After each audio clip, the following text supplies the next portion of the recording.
Seorang wanita yang menjabat sebagai CEO hanya memecat seorang karyawan yang bermain game saat jam kerja. Tidak disangka perusahaan langsung bangkrut beberapa detik kemudian. Hanya karena seluruh server perusahaan mendadak mengalami kerusakan total. Dan orang yang bertanggung jawab atas pengembangannya adalah Tony, karyawan yang baru saja dia pecat. Saat itu, seluruh perusahaan tidak bisa menemukan seorang pun yang mampu memperbaiki sistem tersebut. Keluhan pelanggan membanjiri telepon perusahaan. Jika tidak ada solusi efektif segera, harga saham perusahaan tidak hanya akan jatuh, tetapi perusahaan bahkan menghadapi risiko kebangkrutan. Wanita itu akhirnya menyadari betapa besar kesalahan yang telah dia buat. Ternyata Tony bukan hanya tulang punggung perusahaan, dia juga pengembang utama teknologi komunikasi 6G. Setiap kali sistem utama mengalami kerusakan, Tony hanya membutuhkan 1 menit untuk memperbaiki seluruh program. Demi mempertahankan Tony di perusahaan, ketua perusahaan memberinya bonus miliaran rupiah dan mobil mewah senilai 5 juta dolar. Bahkan memberikan saham perusahaan sebagai tanda ketulusan. Karena teknologi komunikasi yang dikembangkan oleh Tony, jika berhasil, akan membawa keuntungan ratusan miliar rupiah bagi perusahaan. Dan yang lebih penting, mematahkan dominasi teknologi barat. Namun, karena ketua perusahaan harus pergi dinas ke luar kota,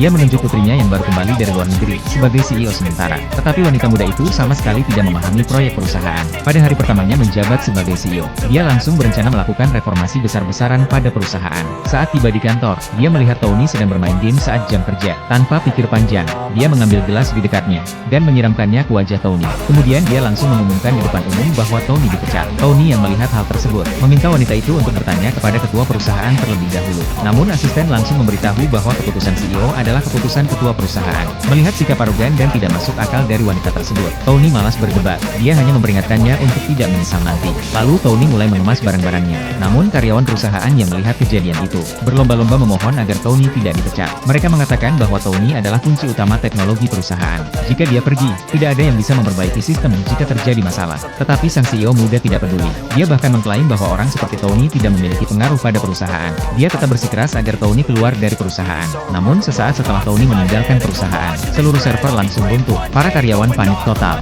Kerusakan sistem menyebabkan keluhan pelanggan meluap. Harga saham perusahaan menghadapi risiko jatuh bahkan bangkrut. Ketika CEO muda itu kebingungan, dia tiba-tiba teringat pesan ayahnya bahwa ada satu orang yang tidak boleh dipecat apapun yang terjadi. Dia mulai curiga apakah itu adalah Tony yang baru saja dia pecat. Pada saat itu karyawan membawa kabar yang lebih buruk. Kerusakan server jauh lebih cepat dari yang diperkirakan. Telepon keluhan dari pelanggan hampir membuat perusahaan tidak sanggup bertahan. Dalam situasi putus asa itu, CEO muda tersebut tiba-tiba teringat pada pacar yang telah dia kenal secara online selama 3 tahun. Pacarnya adalah insinyur komunikasi nomor 1 di dunia. Memperbaiki masalah seperti ini tentu bukan hal sulit baginya. Dia segera mengirim pesan untuk meminta bantuan. Dia menjelaskan masalah sistem perusahaan dan memohon agar pacarnya membantu memperbaikinya. Namun saat pesan tersebut dikirimkan, ponsel Tony yang baru saja meninggalkan perusahaan tiba-tiba berdering. CEO muda itu sama sekali tidak menyangka bahwa pacar yang telah dia kencani secara online selama 3 tahun adalah Tony, orang yang baru saja dia usir dari perusahaan.